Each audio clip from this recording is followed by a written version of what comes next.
이 시간 우리에게 주시는 하나님의 말씀은 신약성경 골로새서 3장 14절 말씀입니다.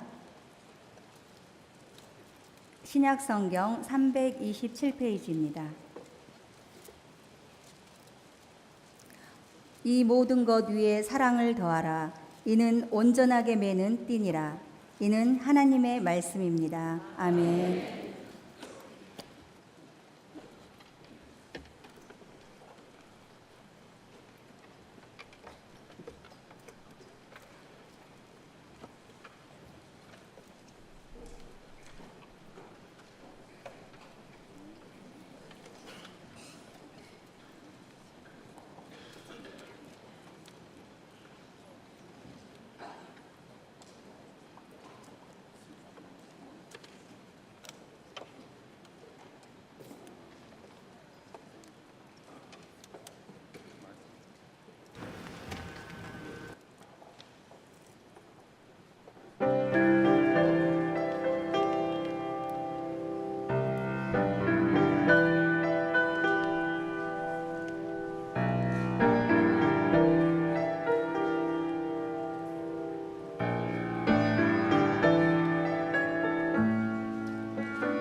사랑이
네, 강사님을 소개해드리겠습니다. 장로신학대학교 실천신학 목회 상담학 교수님으로 계시는 이상학 교수님 나오셔서 사랑 더하기라는 제목으로 특강해 주시겠습니다. 교수님 나오실 때 뜨거운 박수로 환영해 주시기 바랍니다.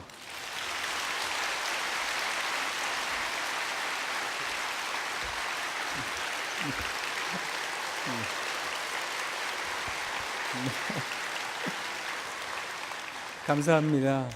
제가 어디 가서 이렇게 열렬한 환영을 받아볼까 그런 생각을 하는데요. 이렇게 여러분 만나 뵙게 돼서 참 반갑고 좋습니다.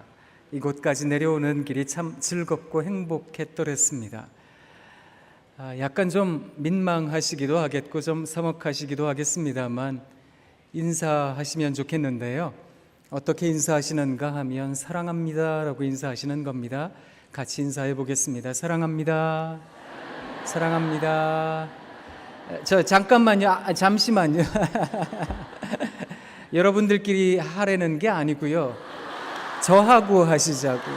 자, 같이 인사하겠습니다. 사랑합니다. 사랑합니다. 사랑합니다. 사랑합니다. 사랑합니다. 괜찮으세요? 그러면 이제 앞뒤 옆에 계신 분들과 인사하도록 하겠습니다. 보고 싶었습니다. 보고 싶었습니다. 오늘 어쩌면 식사하시고 졸리기 쉬운 이 시간에 여러분들과 함께 사랑이라는 주제에 대해서 함께 생각해 보려고 합니다. 이번에 수련회의 큰 주제가 사랑, 주님 사랑합니다인데요. 사랑의 삶이란 어떤 것일까? 그리스도인들로서 어떤 삶을 살아내야 사랑이라는 것을 이야기한다라고 말할 수 있을 것인가? 그 얘기에 대해서 여러분들과 함께 시간 나누며 은혜 누리기를 원합니다. 바울과 실라가 전도 여행을 떠났습니다. 마케도냐 지방으로 전도 여행을 떠났는데 첫 번째로 만난 도시가 빌립보라는 도시였습니다. 그 도시에서 두아디라 성 출신의 자주장사였던 루디아라는 좋은 여성을 만나기도 했는데 그곳에서 불쌍한 여종 하나를 만나게 되었습니다. 이 사람이 귀신에 들려서 미래를 점치던 사람이었습니다. 그가 불쌍해 보였던지 바울과 실라가 그 여종을 고쳐주었습니다. 그랬더니 그 여종으로 이문을 먹고 살던 주인들이 자기들의 이문이 끊긴 걸 알고서는 바울과 실라를 붙잡아다가 심하게 매질을 해댔습니다. 그리고 감옥에다가 가두었습니다. 그럼에도 불구하고 바울과 실라는 그 밤에 전심으로 기도하였습니다. 얼마나 열심히 찬송했는지 모릅니다. 그랬더니 세상에 옥문이 흔들렸습니다. 파옥이 되게 된 겁니다. 뒤늦게 그 사실을 알게 된 간수가 죄수들이 다 도망갔겠다 그 생각을 하니까, 뒷감당이 안 된다 이런 생각을 하니까 이게 책임질 일이 까마득한 거예요. 그래서 자결을 하려고 마음을 먹었습니다. 그런데 그 순간 바울이 옥 안에서 크게 소리를 쳤습니다. 우리가 다 여기 있으니 당신 몸 해하지 마십시오. 간수가 얼마나 감사했던지요. 그 길로 바울과 실라를 데리고 가서 자기 집으로 모시고 갔습니다. 그리고 맞은 데를 씻어 주었습니다. 그리고 물어본 겁니다. 어떻게 해야 우리가 구원을 얻겠습니까? 바울과 실라가 했던 이야기는 주 예수를 믿으셔야 됩니다. 그리하면 당신과 당신 집이 구원을 얻게 될 겁니다. 그 이야기였습니다. 그 얘기를 들은 간수와 그의 가족이 세례를 받았습니다. 그리고 예수 믿기로 작정하였습니다. 그리고 빌립보 교회가 생겨났습니다. 사도행전 16장을 보면 빌립보 교회의 태동에 대하여 이야기를 하고 있는데요. 나중에 여러분들이 한번 찬찬히 읽어보시면 되겠습니다. 빌립보라는 도시는 상업과 교통, 문화의 중심지였습니다만 그곳에서 예수 믿는다는 것은 참 어려운 일이었나 봅니다. 우리가 읽지는 않았습니다만 우리는 골로새서에 있는 말씀만 읽었는데요. 나중에 여러분 한번 읽어보십시오. 데살로니가전서 2장 2절 말씀을 보면 바울이 에베소에서 있었던 이야기 하나를 아주 짤막하게 이야기를 합니다. 우리가 빌립보에 갔다가 고난을 당했습니다. 심지어 능욕을 당하기까지 했습니다. 그 이야기를 적어 놓을 정도였다는 겁니다. 주의 사도들도 빌립보에서 고난과 능욕을 당했는데 하물며 일반 성도들이야 말해 못하겠습니까? 그곳에서 예수 믿던 사람들은 참으로 어렵게 예수님을 믿었습니다. 무고히 고문을 당할 때가 많았고 붙잡힐 때가 많았고 심지어 죽임을 당할 때도 있었던 겁니다. 나중에 훗날 바울 선생님께서 로마 감옥에 갇히게 되는데요. 이 로마 감옥에 갇힌 바울 선생님께서 교회들을 생각하며 4가지 서신을 쓰게 됩니다.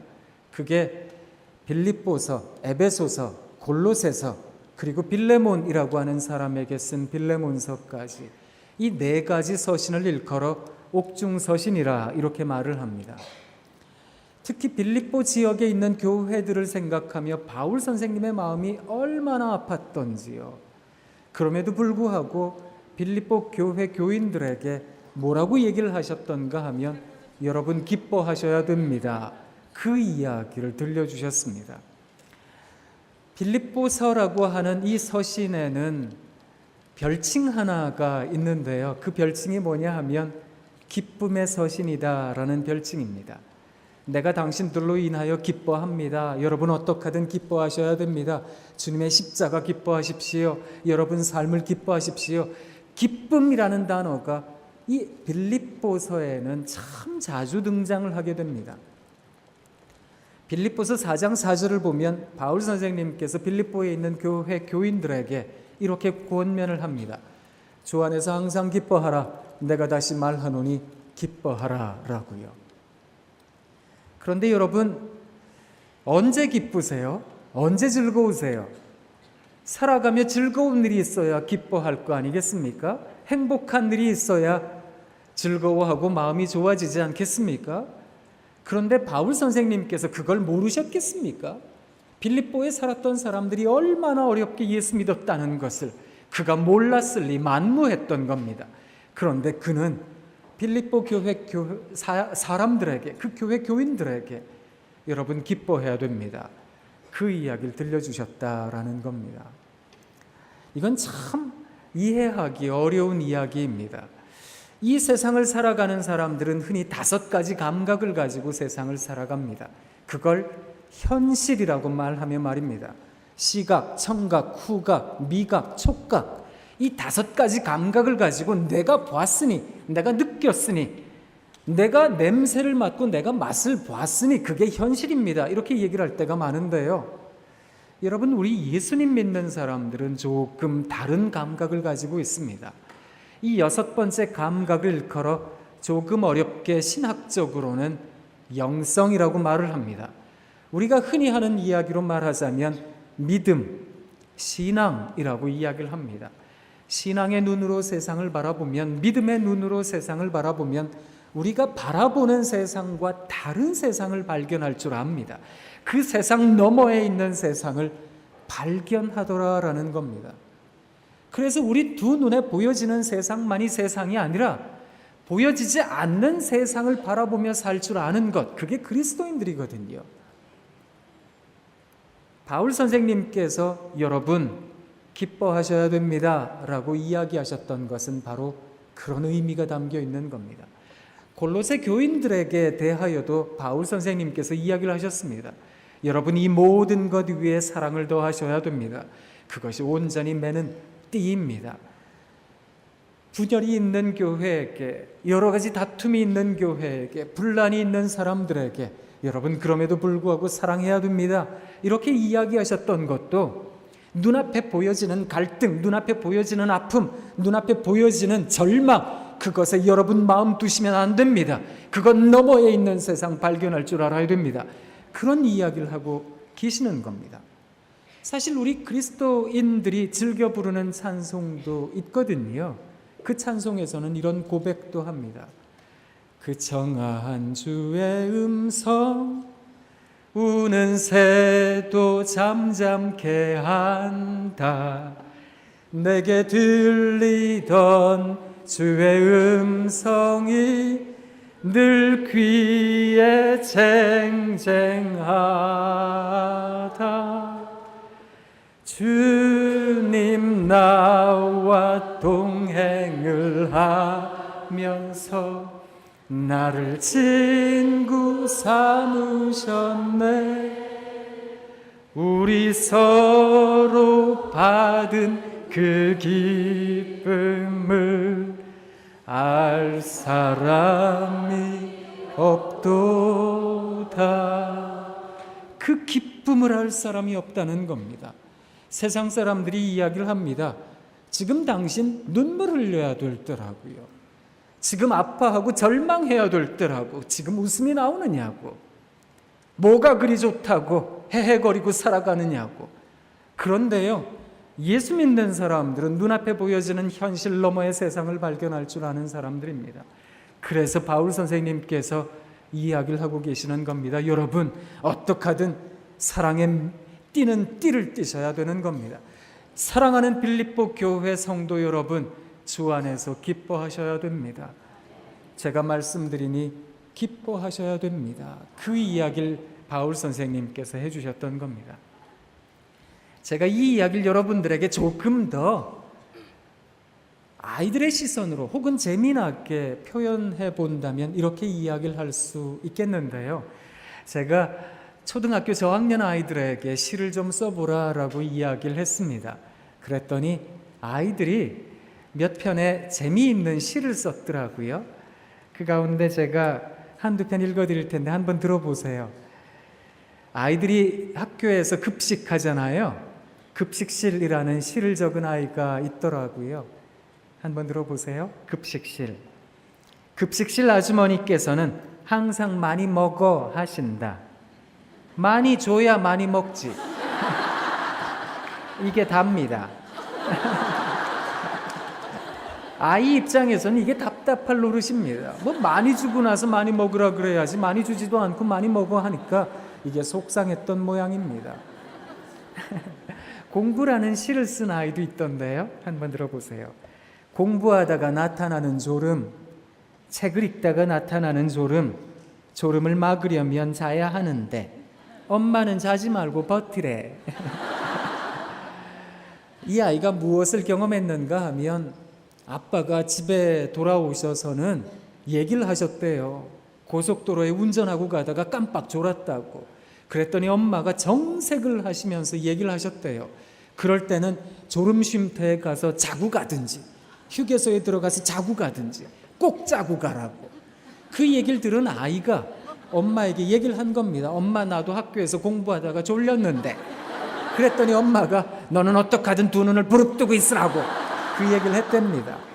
이건 뭐 사람 차별하는 것도 아니고 아이 입장에선 속상할 노릇이지요. 우주라는 시를 쓴 아이가 있더라고요. 한번 들어보세요. 저는 우주를 가고 싶지만 하지만 못 갑니다. 왜냐하면 영어 학원도 가야 하고 피아노도 가야 하고 미술도 가야 돼요. 그리고 우주선도 없고 그래서 못 갑니다. 우리 가족이라는 시를 쓴 아이도 있습니다. 엄마는 나비, 이유는 엄마가 예뻐졌다는 말을 많이 들어서 꼭 예쁜 나비 같다. 나는 새, 이유는 내가 노래를 잘하고 착하니 예쁜 참새 같다. 언니는 토끼, 이유는 언니가 착하고 예쁘고 샐러드를 좋아해서 토끼 같다. 아빠는 개. 이게 나쁜 의미가 아니에요. 들어보세요. 이유는 내 부탁을 잘 들어주고 나랑 잘 놀아줘서 개 같다. 이게 뭐 사람에게 개를 붙이면 욕설이 된다는 걸 아이가 잘 몰라서 했던 얘기입니다. 그런데 그 가운데 한 아이가 쓴 시가 제 눈에 확 들어왔습니다. 이 시 제목이 뭐였는가 하면 바다였습니다. 한번 들어보세요. 비가 그렇게 내리고 눈이 그렇게 내리고 또 강물이 그렇게 흘러가도 바다가 넘치지 않는 것은 물고기들이 먹어서이겠지. 이야, 우와, 대단하다. 그런 생각 드시지 않으세요? 이 이야기에 신선하다 이런 느낌을 가지셨다면 여러분은 어른이신 겁니다. 어쩌면 어른 되신 여러분들은 가지고 계시는 과학적인 상식이 있으시니까, 여러 가지 지식이 있으시니까 물이 그렇게 흘러가고 강물이 그렇게 흘러가고 비가 그렇게 내려도 바닷물이 흘러넘치지 않는 이유를 아실 텐데요. 아이가 아무리 생각해봐도 이게 해결이 안 되더라는 겁니다. 그런데 가만히 생각해 봤더니 바다에 물고기들이 살고 있더라는 겁니다. 아, 그래서 그렇구나. 물고기들이 먹어서이겠다. 이 생각을 했다는 겁니다. 지금 제가 여러분들에게 왜 이 바다라는 시를 들려주고 있는지 이해가 되세요? 이해가 잘 안 되시는 것 같아서 제가 한 편 더 읽어드릴게요. 뭐 아이들이 쓴 시니까 그렇겠다 이런 생각을 하실 것 같아서 제가 어른이 쓴 시를 한번 읽어드릴게요. 곽혜룡이라는 아동문학가 선생님께서 계십니다. 이분 연세가 많으십니다. 이분이요, 귀뚜라미라는 시를 적으셨는데 여러분 왜 귀뚜라미가 귀뚜라미인지 아세요? 한번 들어보세요. 귀뚜라미가 귀뚤귀뚤 귀뚤귀뚤 막힌 귀를 뚫어준다. 대모처럼 내 귀에 꽉 박힌 소리 귀뚤귀뚤 귀뚤귀뚤 말끔하게 뚫어준다. 이야, 우와, 그런 생각 들지 않으세요? 이런 거 여러분 아셨는지는 모르겠습니다. 귀뚜라미가 왜 귀뚜라미냐 하면은요, 여러분 혹시 살아가시면서 못된 얘기 많이 들으셨습니까? 니까짓 게 뭐라고, 배우지도 못한 게, 가지지도 못한 게, 아무것도 아닌 게, 그런 못된 이야기 귀에 못이 박히도록 들으셨습니까? 그것 뚫어내라고 하나님께서 우리들에게 귀뚜라미를 주셨답니다. 그래서 귀뚜라미가 귀뚤귀뚤 운답니다. 이런 거 아셨습니까? 잘 모르셨지요? 지금 잘 따라오고 계세요? 제가 왜 이 시를 읽고 있는지 이해가 안 되세요?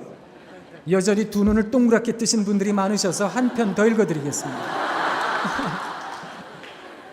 한민복이라는 시인이 있는데 이분이 우리 손가락에 대한 이야기를 했습니다. 우리 손가락이 10개인데요. 여러분 우리 손가락이 왜 10개인지 아세요? 이분이 이렇게 얘기를 했습니다. 손가락이 10개인 것은 어머니 뱃속에서 몇 달 은혜 입나 기억하려는 태아의 노력 때문인지도 모릅니다. 이야, 우리가 그런 사람들이랍니다.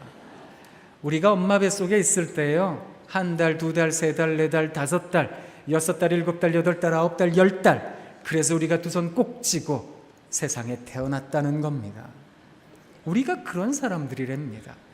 제가 이 이야기를 저희 학교 학생들에게 했더니 그러면 뭐 7싹동이는 손가락이 7개고 8싹동이는 8개입니까? 그러던데요. 지금 그런 얘기를 하고 있는 게 아닌 겁니다. 지금 잘 따라오고 계세요? 제가 여러분들에게 바다라는 시를 들려드렸습니다. 이것은 일종의 발상의 전환입니다. 그거 바다요, 왜 넘치지 않는가 하면 태양 에너지가 있기 때문입니다. 그래서 바닷물이 증발되고요, 그게 올라가서 구름 되고 다시 비가 내려서 강물이 흘러가고 그래서 순환되는 겁니다. 이런 식으로 이야기를 하면 말이 안 되는 겁니다. 귀뚜라미가 왜 귀뚜라미냐고요? 그거 의성어 빗대서 얘기를 한 겁니다. 우리 손가락이 10개지 뭐 그 당연한 거 아닙니까? 이래버리면 할 말이 없는 겁니다. 그런데 조금 다른 눈으로 한번 바라보아 보시면 좋겠습니다. 그러면 세상이 달라 보입니다. 바울 선생님이 지금 그런 얘기를 하고 계시는 겁니다. 어쩌면 우리는 그런 생각할지도 모르겠습니다. 지금은 절망해야 될 때라고, 지금은 한숨 쉬어야 될 때라고, 지금은 가슴 아파야 될 때라고. 그래서 나도 모르는 사이에 내 눈에 눈물이 맺혀 있고요, 나도 모르는 사이에 내 입에 한숨이 가득하고요, 가슴에는 큰 돌덩이 하나 있는 양 답답함이 느껴지실지도 모르겠습니다. 그런 상황에서 바울 선생님이 이야기를 하고 계시는 겁니다. 여러분, 사랑하셔야 됩니다. 사랑할 수 없는 상황에서 사랑하려는 겁니다. 여러분, 기뻐하셔야 됩니다. 기뻐할 수 없는 공간에서, 그런 시간에서 기뻐하시라는 겁니다. 그걸 바울 선생님이 말을 하고 있는 겁니다. 그렇다면 기뻐한다는 것, 주 안에서 기뻐한다는 것, 이런 사랑의 삶이 어떻게 나타나게 될까요? 그래서 빌립보서 4장 5절에, 4장 4절 그 다음 절에 바울 선생님이 이렇게 이야기를 하셨습니다. 너희 관용을 모든 사람에게 알게 하라. 주께서 가까우시니라. 관용을 알게 하라라고 얘기를 하셨는데요, 이 헬라어 단어 관용이라는 단어를 우리가 흔히 하는 이야기로 말하자면 환영하는 것을 일컫습니다. 환대요, 웰컴 한다는 뜻입니다. 그래서 끌어안아주는 것, 수용하는 것, 그런 의미를 담고 있는 말입니다. 환대라고 하는 단어에 대하여 아주 잘 표현한 학자가 한 사람이 있는데요, 이 사람 이름이 약간 지저분하게 들려서 얘기하긴 그렇긴 하지만 르네 지라르라는 사람이 있습니다. 이 사람이 환대에 대하여 이렇게 얘기를 했습니다. 여러분, 내 앞에서 정말 착한 일 잘하고 예쁘고 그러면 누가 환영 못하겠습니까? 그런데 이 사람이 이야기한 것은 인생 전부를 놓고 얘기를 한 겁니다. 인생을 놓고 이야기를 하다 보면 업 앤 다운이 있는 거 아니겠습니까? 참 행복합니다 하는 나날이 있는가 하면 이제는 절망입니다. 그런 나날이 있는 법입니다. 그런데요, 그런 절망의 순간을 환대한다는 것, 이거 어려운 거잖아요. 그래서 이 사람이 이렇게 얘기를 합니다. 받아들이기 어려운 시간, 수용하기 어려운 상황, 그것을 끌어안으려는 용기, 그것이 환대라고요. 이것을 환대한다는 건 진짜로 어려운 일인데요, 그런 환대를 한번 해보면 좋겠다라는 겁니다. 그런데 세상을 끌어안고 세상을 안아주고 살아간다는 거요, 참 어려운 일인데요, 제가 지금 여러분들에게 그것을 부탁드리고 있는 중입니다. 뭐 기뻐할 수 없는 순간에도 기뻐하라는 것도 어려운 주문인데, 환대할 수 없는 사람에 대하여, 환대할 수 없는 상황에 대하여 환대하십시오라고 말씀드리는 것도 이거 거의 불가능한 일이잖아요. 그런데 정말 죄송합니다. 여러분들께 그 얘기를 드리고 싶은 겁니다. 아까 귀뚜라미라는 시를 쓴 선생님이 곽혜룡 선생님이라고 말씀드렸는데, 이분이 할머니 소원이라는 시를 한 편 쓰셨습니다. 한번 들어보세요. 할머니 소원은 죽어서 큰 비석을 세우는 것도 아니고 볕잘 드는 곳에 묻히시는 것도 아니고 물고기 밥이 되는 거라 하셨습니다. 평생 개펄을 파먹고 사셨다는 할머니는 돌아가시면 한 줌 가루가 되어 낙지, 고동, 꼬막에게도 밥이 되는 거라 하셨습니다. 염소를 먹이기 위해 길러지는 풀처럼, 사람을 먹이기 위해 길러지는 고추, 마늘, 콩처럼 하나님이 사람을 기르는 이유는 누구에겐가 밥이 되는 거라 하셨습니다. 사람이 늙어가는 것은 먹기 좋게 익어가는 밤, 대추, 감처럼 물고기가 먹기 좋게, 낙지, 고동, 꼬막이 먹기 좋게 익어가는 거라 하셨습니다. 죄송해요, 이런 시를 읽어드려서. 그렇지 않아도 누군가의 밥이 되고 사시는 여러분들께 밥 되세요 이렇게 말씀드리는 것 같아서 진짜로 죄송합니다. 그런데 사랑하는 여러분, 꼭 기억하시면 좋겠습니다. 사랑을 실천하며 살아가는 삶이 무엇인가 하면요, 끌어안고 살아가는 삶입니다. 끌어안고 살잖아요. 그러면 스스로가 그런 자괴감도 갖게 될 겁니다. 세상이 날 바보로 하나 봐, 나를 그렇게 쉽게 생각하나 봐. 그런데 밥이 되면 좋겠습니다. 신앙의 연조가 쌓인다는 게 무엇일까? 하루하루 살아간다는 건 어떤 의미가 있는 것일까? 밥이 되면 참 좋겠다, 그런 생각을 해봅니다. 베드로가 예수님께서 부활하신 것을 분명히 알고 있었습니다. 왜냐하면 예수님을 만났기 때문입니다. 그런데 이 베드로가 제자들을 모아놓고 이야기를 했습니다. 나는 고기나 잡으러 갈랜다. 그 이야기를 듣고서는요, 세베대의 두 아들들 야고보와 요한이요, 도마요, 나다나엘이요, 그리고 이름을 알 수 없는 두 제자까지요, 베드로까지 해서 7명의 제자들이 디베라 바닷가로 고기를 잡으러 갔습니다. 밤이 맞도록 고기를 잡았는데 한 마리도 못 잡았어요. 새벽 미명에 뭇해서 예수님께서 제자들에게 물어보셨습니다. 얘들아, 너희들에게 뭐 잡힌 게 있냐? 한 마리도 없습니다. 그러면 배 오른편에다가 그물 한번 던져봐. 말씀에 의지해서 그물을 던졌더니 세상에 153마리의 물고기를 잡게 되었습니다. 그제서야 주의 사랑하는 제자, 아마 요한이라고 알려져 있는 사람입니다. 그 사람이 주님이다 소리를 쳤더니 베드로가 막 급하게 헤엄을 쳐서 주님께 갔습니다. 나머지 제자들은 물고기를 끌어다가 뭇에다 올려놓고 이제 예수님 차려주신 조반을 먹었습니다. 조반 먹던 베드로에게 예수님께서 이야기를 하셨습니다. 요한의 아들 시몬아, 너 나 사랑하냐? 멋쩍었던지 베드로가 주님이 아십니다, 그 얘기를 했던 겁니다. 그때마다 베드로에게 예수님께서 하셨던 이야기가 뭔지 아시지요? 내 어린 양을 먹여라, 내 양을 치라, 내 양을 먹이라 라는 말씀이었습니다. 이 말씀의 뜻이 무엇인지 아세요? 지금 베드로와 제자들이 153마리 물고기 잡아왔잖아요. 그래서 주님이 베드로에게, 야 베드로야, 너 지금 물고기 많이 잡았지? 이거 장사 미천 삼아. 그래서 너 큰 부자가 돼야 되겠다. 너 사업 좀 해라. 그래서 내가 공생의 사역 3년 기간 동안 만났던 많은 사람들, 헐벗은 사람들 네가 먹여야 되겠다. 그 이야기를 하셨던 게 아니었습니다. 예수님께서 왜 그런 이야기를 하셨던가 하면, 그것을 이해하시려면 내 양을 먹이라 라고 말씀하셨던 예수님께서 그 다음 절에 베드로에게 뭐라고 이야기하셨던가를 살펴보실 필요가 있습니다.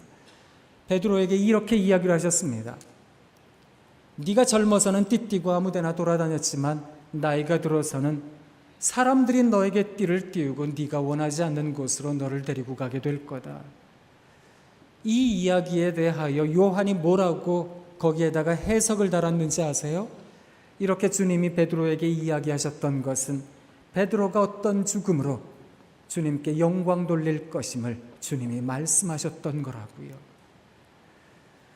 주님께서 베드로에게 내 양을 먹여야 되겠다 그 얘기하셨던 의미가 뭐였던가 하면 베드로야 너도 나처럼 십자가 져야 되겠다 그 이야기 하셨던 겁니다. 베드로야 너도 나처럼 밥이 돼야 되겠다. 너 밥이 돼야 되겠다 베드로야 그 얘기를 하셨던 겁니다. 우리 예수님께서 요한복음을 보면 나는 무엇이다 라고 얘기하신 데가 많거든요.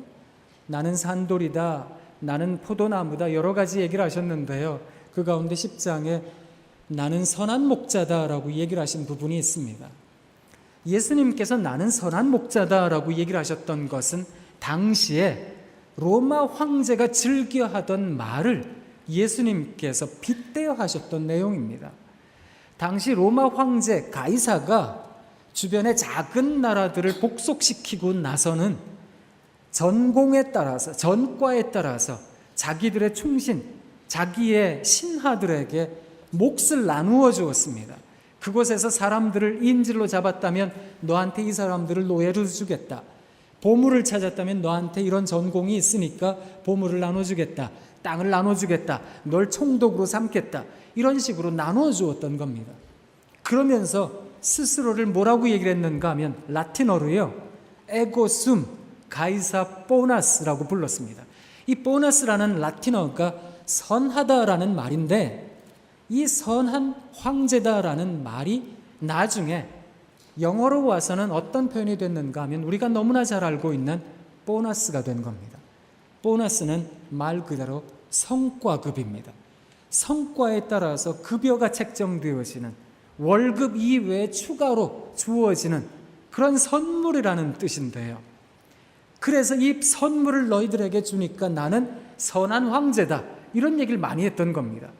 그런데 예수님께서 사람들에게 뭐라고 얘기를 하셨던가 하면 나는 선한 목자다. 에고숨 파스터 보너스 이렇게 얘기를 하셨습니다. 그런데 이 파스터 보너스 선한 목자는 줄 수 있는 게 노예나 줄 수 있는 게 은금이나 보물이나 땅이 아니라 선한 목자는 양들을 위해 목숨을 버린다. 이렇게 이야기를 하셨던 겁니다. 목숨을 주겠다. 그래서 이 사상이 나중에 사도행전에 가서는 베드로에게 그대로 있는 겁니다.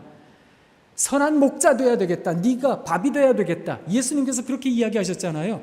나중에 베드로와 요한이 사도행전에 보면 성전에 기도하러 올라가는데 성전 미문에 앉아있던 안진뱅이를 만나게 되었습니다. 그 사람의 행색을 보고 베드로와 요한이 말을 한 게 있습니다. 우리에게 은과 금은 없지만 우리에게 있는 것으로 네게 주노니 곧 나사렛 예수의 이름으로 명하노니 일어나 걸으라. 그것을 선물로 준 겁니다. 예수 그리스도 선한 목자, 그 목자를 주겠다. 그래서 사도들의 신앙에는 제가 밥이 되겠습니다. 그런 신앙이 있는 겁니다. 죄송해요. 이런 얘기를 드려서 무거워지셨지요? 큰일 났다. 이거 밥 돼야 되겠네. 내가 십자가 져야 되겠네. 그런 생각을 하시니까 마음이 많이 어려워지셨을 일입니다.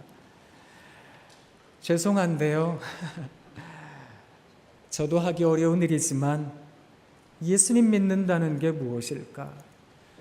밥 되자고 이야기하는 거 아닐까? 그 생각을 해봅니다. 일생 동안 밥이 되셨을 여러분들, 제가 시 한 편 또 읽어드릴게요. 김나영이라는 시인이 있는데요. 이분이 밥이라는 시를 적으셨습니다. 여자분이니까 아마 이 자리에 계신 어머님들은 아마 익숙하게 와닿으실 이야기인데요. 결혼하고 살면서 밥 먹듯이 듣고 사는 말, 밥. 아이 하나 둘 생기면서 엄마 다음으로 자주 듣고 사는 말, 한 번쯤 건너뛰어도 될 만한 때에도 어김없이 내 뒤통수에다 대고 하는 말, 밥. 때로는 엄마는 거두절미하고 엄마는 밥으로 통하는 나. 나를 올가매는 이 지긋지긋한 수행줄 같은 나만 보면 밥, 밥, 밥, 밥. 시에서 글자가 점점 커졌습니다. 여기까지는 화가 나는 일인데요. 그런데 시인이 이렇게 이야기를 합니다. 그래, 알고 보면 나는 너희들 밥줄이지. 탯줄 끝에 붙어있던 너희들 밥이었지. 친정엄마 만나면 밥 생각부터 모락모락 피어오르는 버릇. 나도 부인은 못하겠다. 누군가의 밥이 된다는 것은 누군가의 어미가 된다는 뜻입니다. 누군가의 어미가 된다는 것은 왜 서럽지 않겠습니까? 왜 아프지 않겠습니까? 그런데 내 새끼들 먹여야 되겠다는 겁니다. 내 자식들 내가 품었으니, 내가 낳았으니 내가 먹여야 되겠다는 겁니다. 그래서 밥이 될게요. 제가 밥이 될게요. 그 얘기를 하는 겁니다. 혹시 여러분 프레드릭 밀러 선교사님을 아시는지 모르겠습니다. 프레드릭 밀러 선교사님은 북장로교회의 파송을 받아서 이 사람이 미국에서 우리나라로 전도하러 선교사로 왔습니다. 1892년도에요. 이분이 경신학당을 세웠습니다. 연동교회를 개척을 하였습니다. 그리고 대한민국 최초로 청주에 와서 충북 땅에 복음을 전했습니다. 그래서 이 청주의 큰 교회 예수 믿는 사람들이 많은 겁니다. 이분이 자기 이름을 민로아라고 이름을 한글로 만들었는데요. 민로아, 이게 밀러라는 영어 이름을 민로아 이렇게 한국식으로 바꾸어서 만든 겁니다. 이분이 청년의 때 자기 부인과 함께 우리나라에 들어와서 열심히 사역을 했습니다. 그렇게 열심히 사역을 하면 하나님께서 좋은 일 맛보게 하셔야 되잖아요. 그런데요, 데리고 왔던 아이가 조선 땅에 있었던 풍토병에 죽어버리고 말았습니다. 하나님이 그 슬픔을 잠재워 주시는가 했습니다. 왜냐하면 둘째 아이가 태어났거든요. 이제 즐거움만 있겠다 이렇게 생각했는데 웬걸요, 이 둘째 아이도 죽어버리고 말았습니다. 얼마 지나지 않아서 자기 아내도 죽었습니다. 밀러 선교사가, 프레드릭 밀러가, 민로아 선교사가 혼자 남았습니다. 너무너무 절망하고 있었는데요. 우리 주님은 도대체 어떤 분인가? 왜 내게 이런 일들을 주시는가? 우리 주님은 도대체 어떤 하나님인가? 우리 예수님은 어떤 분인가? 이분이 그럼에도 불구하고 신앙의 고백을 시로 적어가기 시작했습니다. 그 시가 찬송가 가사가 되었습니다. 그 찬송가를 우리가 같이 한번 불러보면 좋을 것 같은데요. 찬송가 96장입니다. 찬송가 96장을 같이 한번 불러보겠습니다.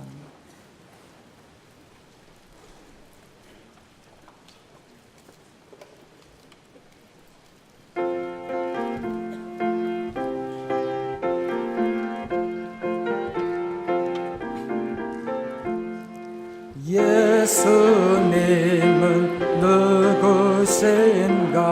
우는 자의 위로와 없는 자의 풍성이며 천한 자의 높음과 잡힌 자의 노임 되고 우리 기쁨 되시네.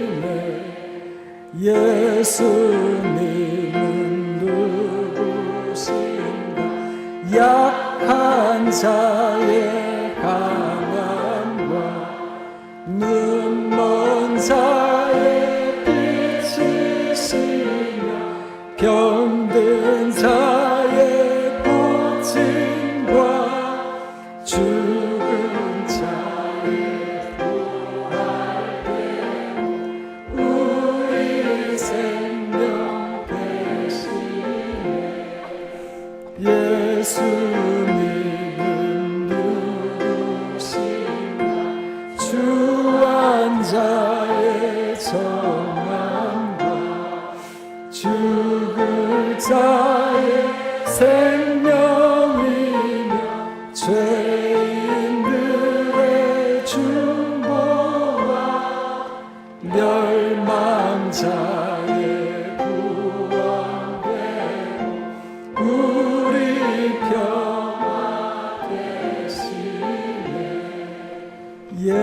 예수님은 누구신가 온 교회의 머리와 온 세상의 구주시며 모든 왕의 왕이요 심판하신 주님께로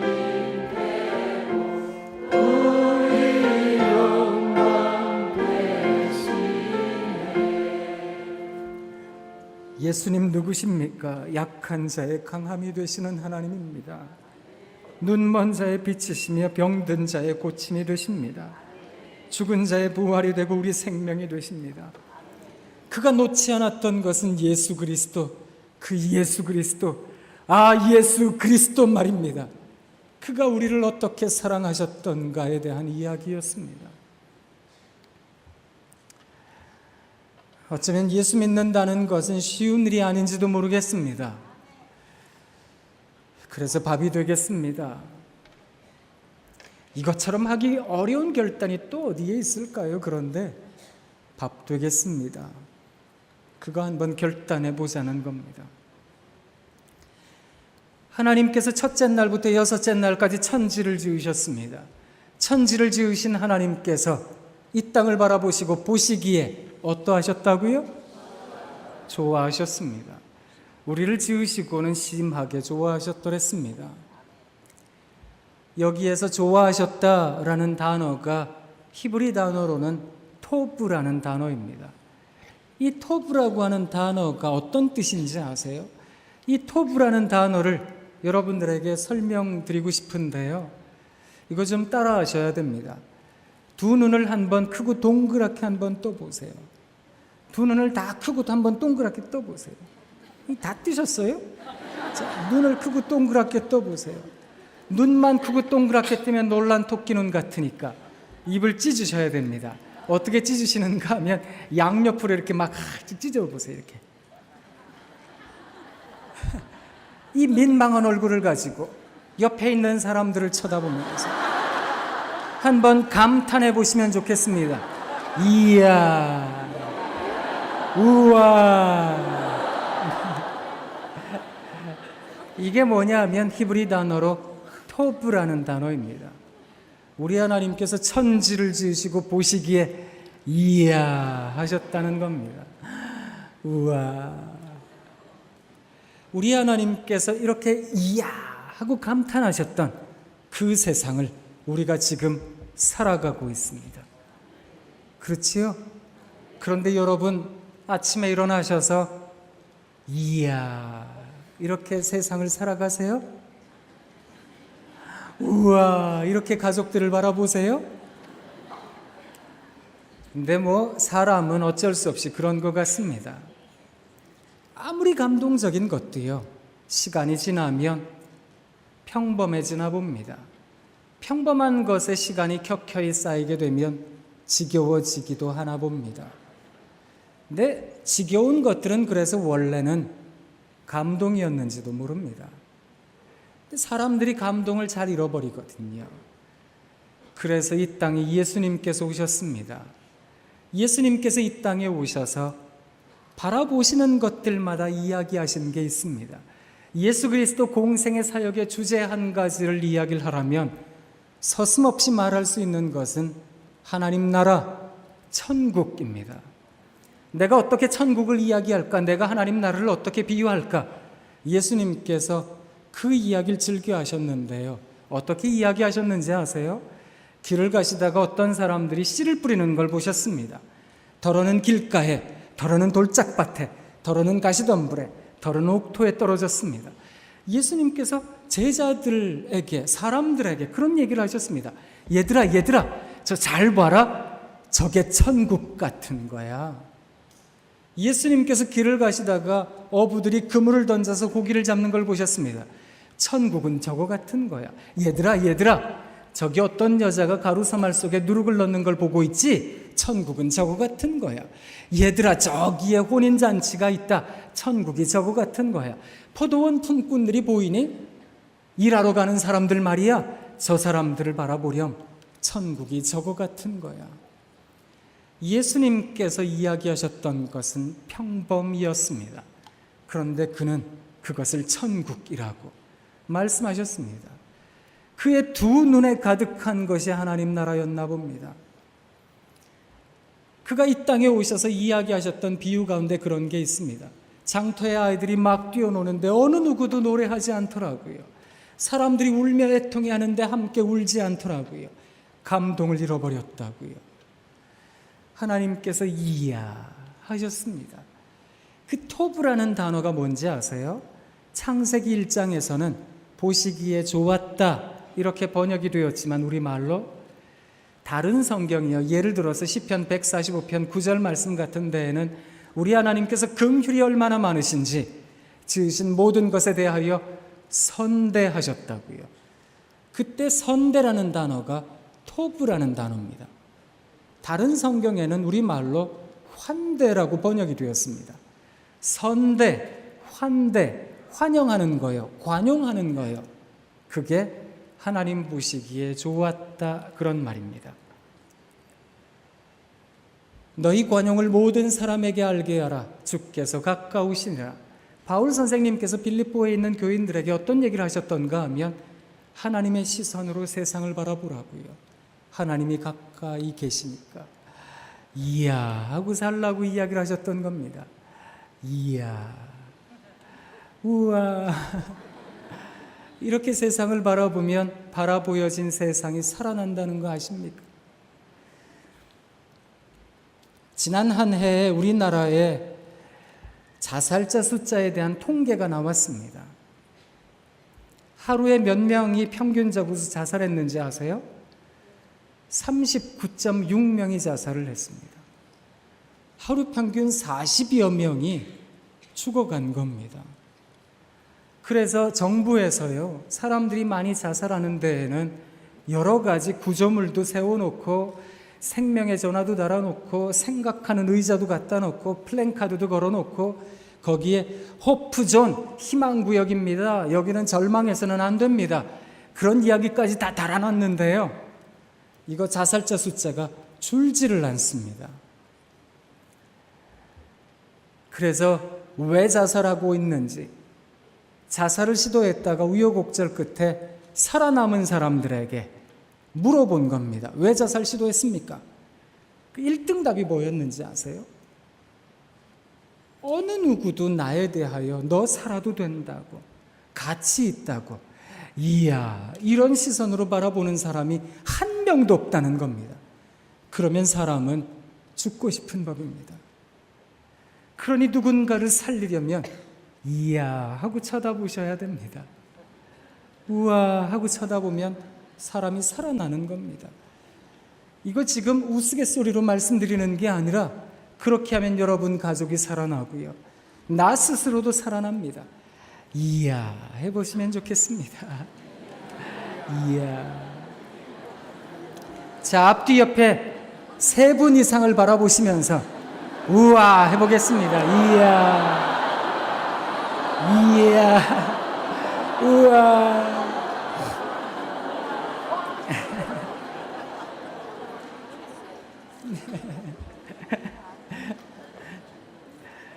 캐나다에 가면 몬트리올이라는 도시가 있는데 그 도시에 맥길이라는 좋은 대학이 있습니다.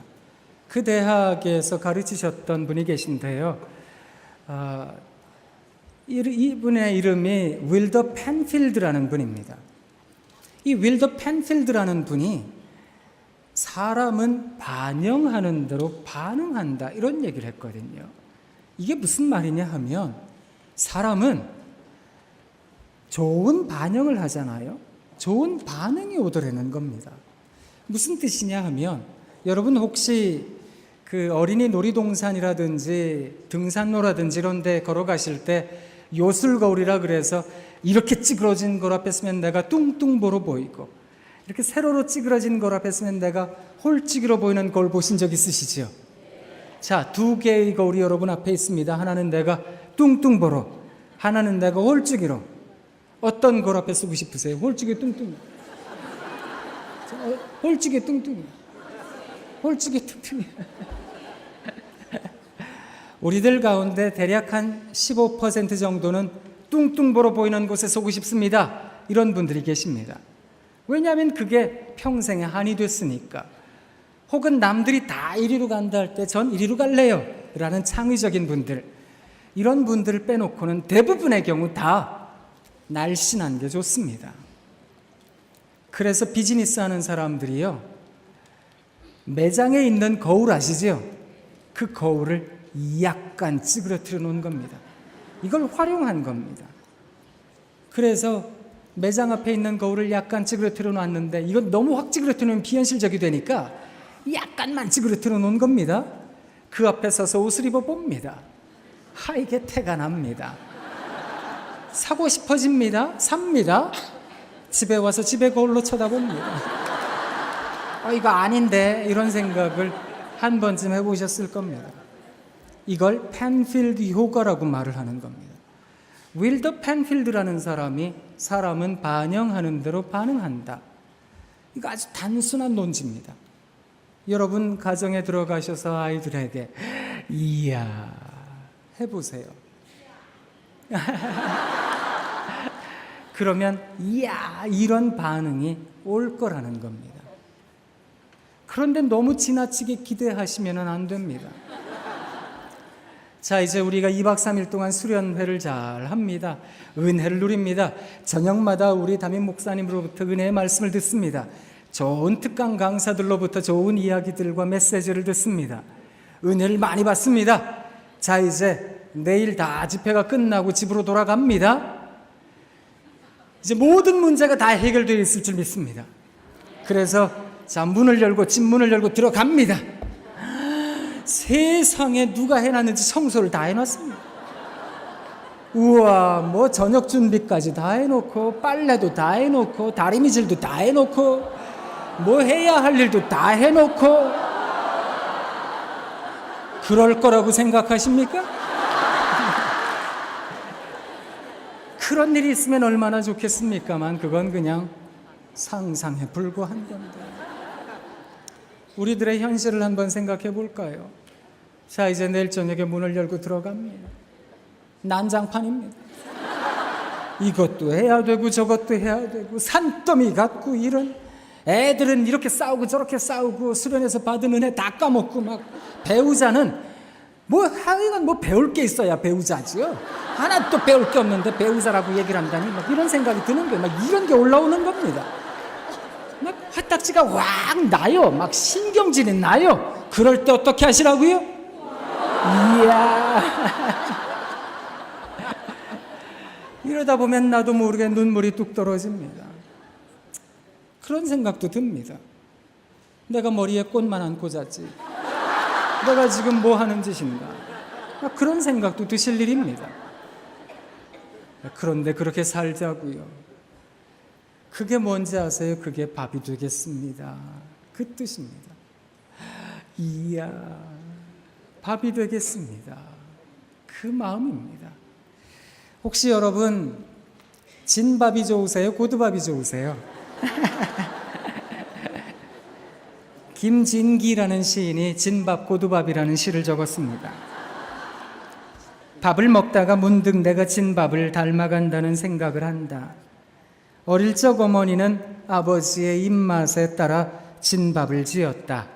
씹힐 때 고소하게 우러나오는 고두밥 맛과는 달리 숟가락에 질척질척 매달리며 목구멍을 은근슬쩍 넘어가는 진밥이 나는 싫었다.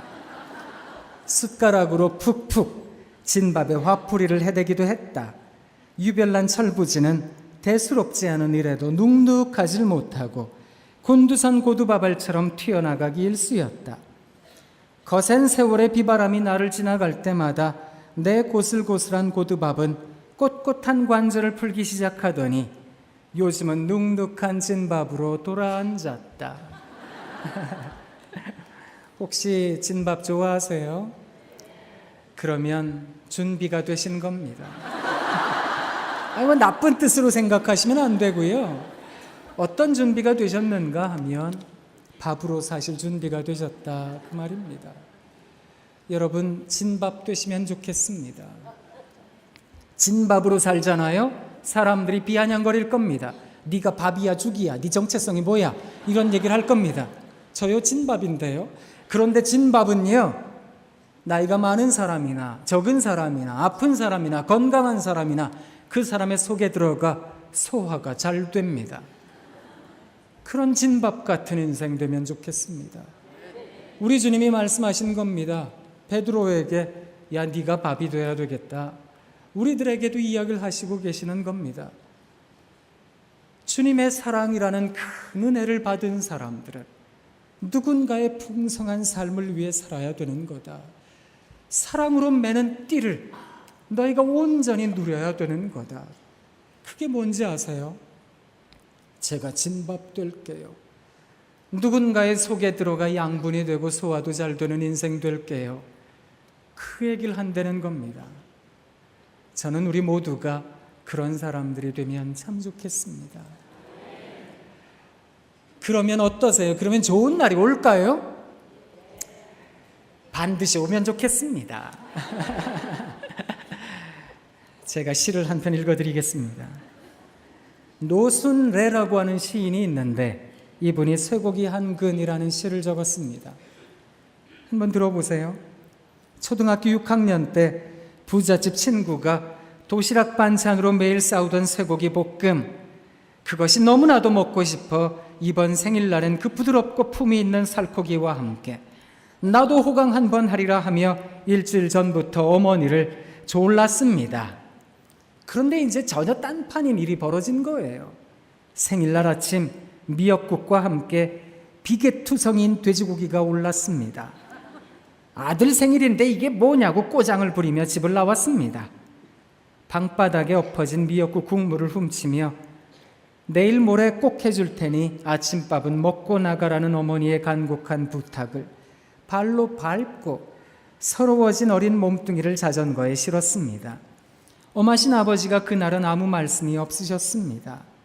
혼자 씩씩대며 차들 싱싱 달리는 한강 다리를 건넜습니다. 내가 사고라도 나야 나 귀한 줄 알지. 그렇게 얘기를 하며 집에서 아주 멀리, 마음은 더욱더 멀리 달아났습니다. 분을 사귀질 못해 코를 훌쩍거리며 가닿은 곳은 김포공항이었습니다. 저녁이 다 돼서 자전거도 지치고 나도 지쳐 집에 왔더니 한바탕 난리가 났었나 봅니다. 누나들이 퉁퉁 부은 눈으로 나를 껴안았습니다. 나를 나무라실 줄 알았던 어머니는 아무 말씀이 없이 새 쌀 푸대를 뜯어 쌀 한 바가지를 가게집에 가져다 주셨습니다.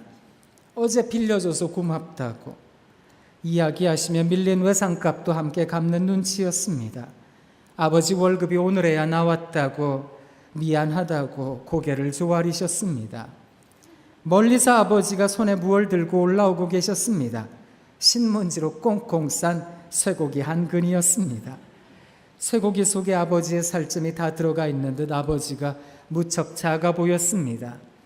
그때 쇠고기 한 근이 얼마나 무거웠었던지, 왜 그때 어머니 아버지들은 작고 가벼웠었던지 38번의 생일이 지나고서야 비로소 알 것 같습니다.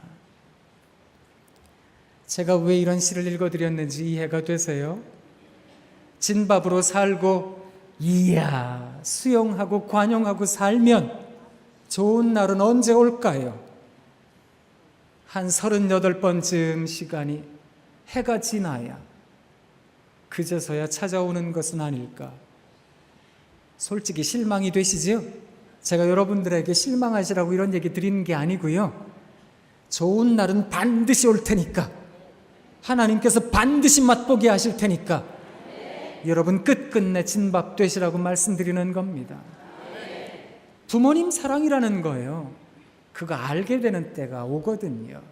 누군가의 밥이 된다는 거 제가 여러분들에게 그거 어미가 되자는 겁니다. 말씀드렸잖아요. 어미의 마음을 아는 거예요. 언제일까요? 자녀들이 어미 마음 아는 거 언제일까요? 시인이 그런 얘기를 하는 겁니다. 한 38번쯤 생일이 지나니까 알 것 같다고요. 사실 부모님들로서 아이들에게 하지 못한 이야기들 참 많거든요. 이 부모도 마찬가지지 않았겠습니까? 아버지가 능력이 없어서 그런 거다. 엄마가 가난해서 그런 거야.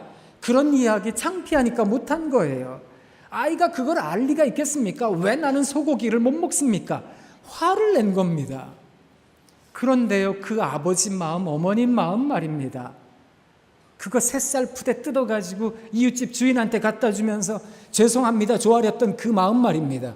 그거 알게 되는 때는 자기도 아버지가 되고 자기도 어머니가 됐을 때 38번쯤 시간이 지나니까, 생일이 지나니까 알아지더라, 그 얘기를 하는 거거든요.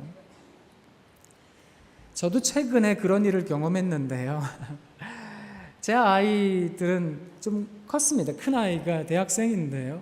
이 아이가 시골에 놀러를 간다는 거예요. 그래서 제가 이 아이 이제 뭐 고속버스 터미널에 태워줬거든요.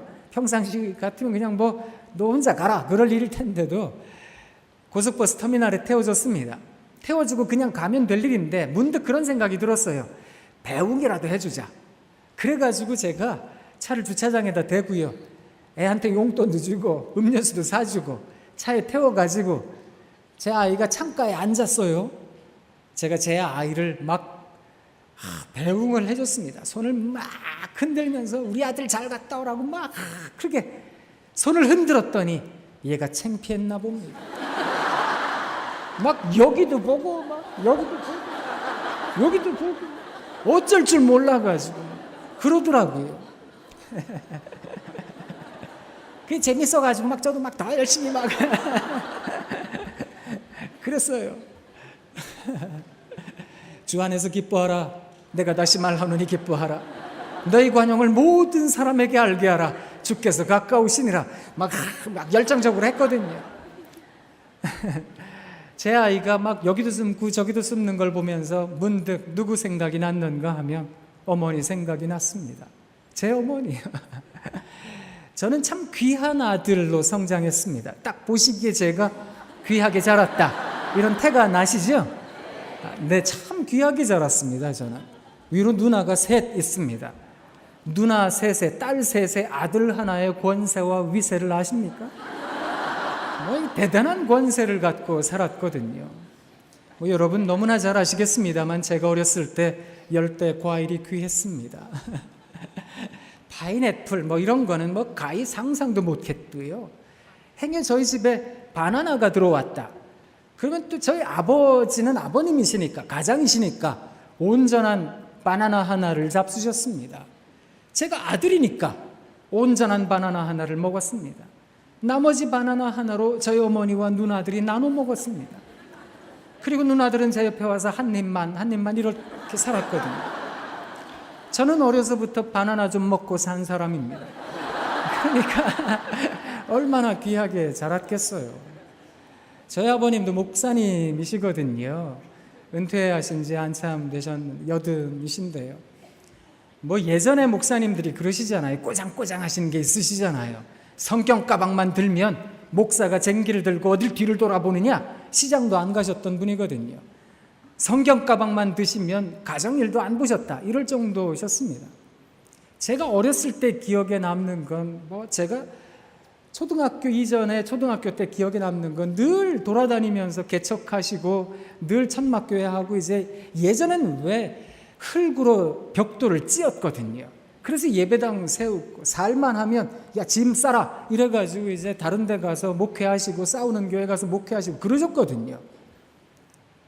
그게 솔직히 화가 날 때가 많았습니다. 아니 이젠 살만한데 어린 제 마음에도 그런 생각이 들었거든요. 근데 자꾸만 옮겨 다니시니까. 근데 옮겨 다니시면서 짐 싸라 그러면은요, 저희 아버지는 성경 가방 들고 바깥에 나가 서 계셨습니다. 저희 어머니가 짐을 막 리어카 위에다가 막 산더미처럼 싸고, 저희 아버지는 한 30-40m 앞에 걸어가시고, 저희 어머니가 리어카를 끌고, 누나들은 리어카를 밀고, 저는 그 위에 타고 전 진짜로 정말 귀하게 자란 아들이거든요. 그런 아들이니까요. 뭐 생각해 보세요. 초등학교 저학년 때, 뭐 국민학교 저학년 때 그 뭐 소풍을 간다 그러는데요. 소풍 가는데 하이라이트가 뭐겠습니까? 물론 뭐 보물찾기 이런 것도 있겠지만 아무래도 점심시간이잖아요. 김밥, 사이다, 삶은 달걀 뭐 이런 거 있잖아요. 그런데 사이다나 뭐 김밥 못 해주신댔어요. 이거 화가 난 거예요. 그냥 갈게 이래가지고 이제 그냥 갔다고요. 뭐 초등학교 때 소풍이라 그래봤자 학교 뒷산 가는 건데 가가지고 나름대로 즐겁게 놀고 있었는데 점심시간에 저희 어머니가 나타나셨습니다. 몸빼 바지를 입고 소쿠리를 머리에 이고 상어가 김치전을 막 그걸 잔뜩 해가지고 막 아들 먹이신다고 선생님들도 잡숫게 한다고 소쿠리를 들고 막 상어가 그러시는데 창피해가지고요. 제가 여기도 숨고 저기도 숨고 도망 다니고 이게 생각이 난 거예요. 근데 뭐 어미가 된다는 게 뭐겠습니까? 뭐 창피한 거예요? 그건 뭐 쓸모없는 겁니다. 그거 괜찮습니다. 어미가 된다는 게 뭐겠습니까? 그거요 아무짝에도 소용없는 겁니다. 내 새끼 먹이면 되지 뭐. 내 자식 먹이면 되는 거다. 창피하고 부끄러운 거요. 그 괜찮습니다. 제가 밥이 될게요. 근데요 이게 알아지는 때가 있더라니까요.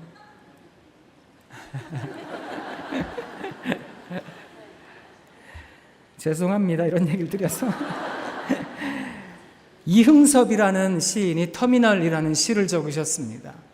어린 시절에 만난 아버지와 연세 드신 시절에 만나고 있는 아버지의 이게 상반되는 모습인데요. 한번 들어보세요.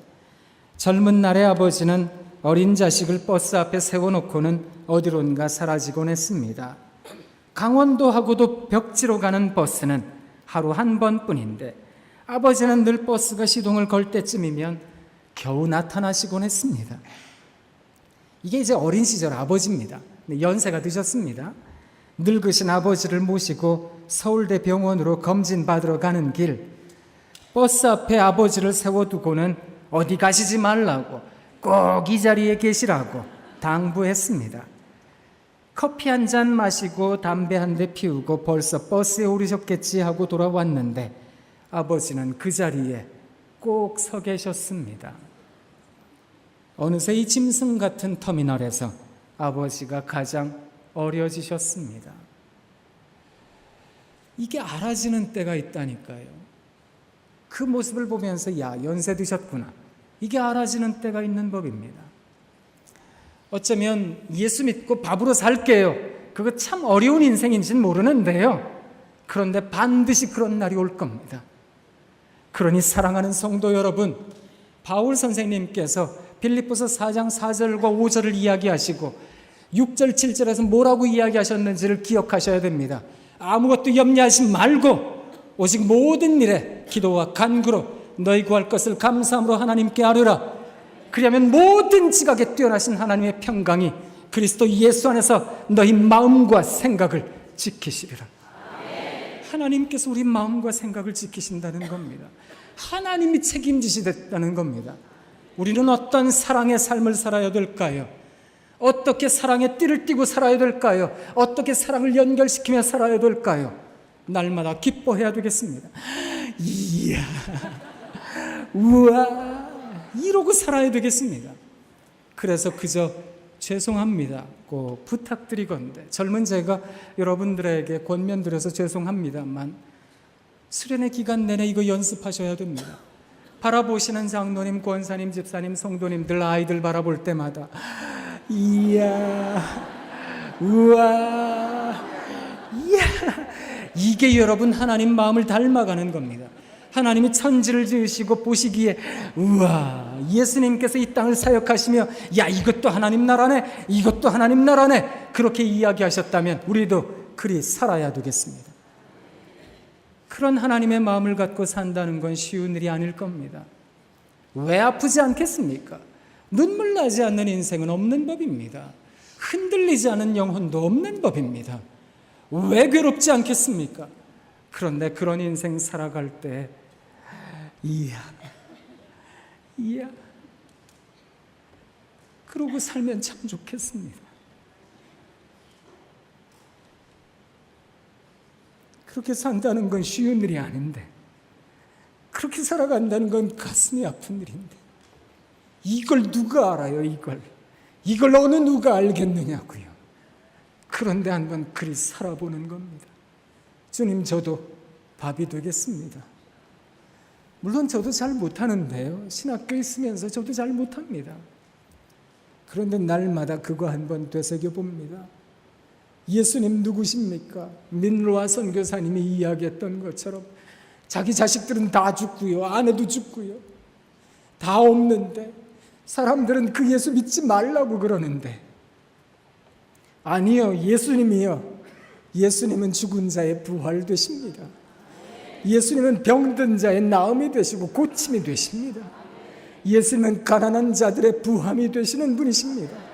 그것을 예수님께서 내게 알게 하셨습니다. 그거면 되는 거 아니겠습니까? 그러면 이렇게 살다가 보면 언젠가 좋은 날 오지 않을까요? 한 38번쯤 그렇게 계절이 바뀌고 세월이 바뀌면 그런 날 오는 거 아닐까요?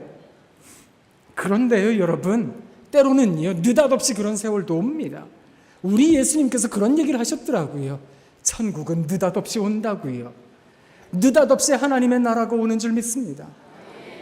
그래서 지금은 깜깜한 터널 같습니다. 아무것도 안 보입니다. 도무지 앞이 안 보인다고요. 도무지 길이 안 보인다고요. 그런데요, 하나님이 좋은 날 맛보게 하실 겁니다. 하나님이 잘해주실 겁니다. 느닷없이 하나님이 잘해주실 겁니다. 저도 오늘 세미나를 느닷없이 마치려고 합니다. 하나님께서 느닷없이 여러분 잘해주실 겁니다. 제가 바울 선생님이 아닌데요, 바울 선생님의 입을 빌어서 여러분들께 한 번 더 권면드리겠습니다. 사랑하는 상당의 성도 여러분, 주 안에서 항상 기뻐하십시오. 제가 다시 한 번 더 말씀드리니 기뻐하셔야 되겠습니다. 여러분, 관용을 모든 사람에게 알게 하십시오. 주님이 가까우십니다. 아무것도 염려하지 말고 오직 기도와 간구로 모든 일에 감사함으로 여러분 구할 것을 하나님께 아뢰십시오. 그러면 모든 지각에 뛰어나신 하나님의 평강이 그리스도 예수 안에서 여러분의 마음과 생각을 지키실 것입니다. 하나님이 잘해 주실 겁니다. 또 언제 여러분 뵐지 모르겠습니다. 그런데요, 제가 여러분들께 축복하고 싶어서요, 노래 하나만 불러드리고 갈게요. 아니요, 치지 마세요. 치지 마세요. 뭐 잘하는 것도 아니고 그냥 불러드리겠다는 건데요. 평화 하나님의 평강이 여러분에게 넘쳐나기를. 평화 하나님의 평강이 여러분 삶에 가득하기를 축복합니다. 하나님 여러분 잘해주실 겁니다. 사랑합니다. 네, 사랑합니다. 사랑합니다. 옆에 있는 사람들을 향해서 우와, 이야. 하나님이 여러분 잘해주실 겁니다.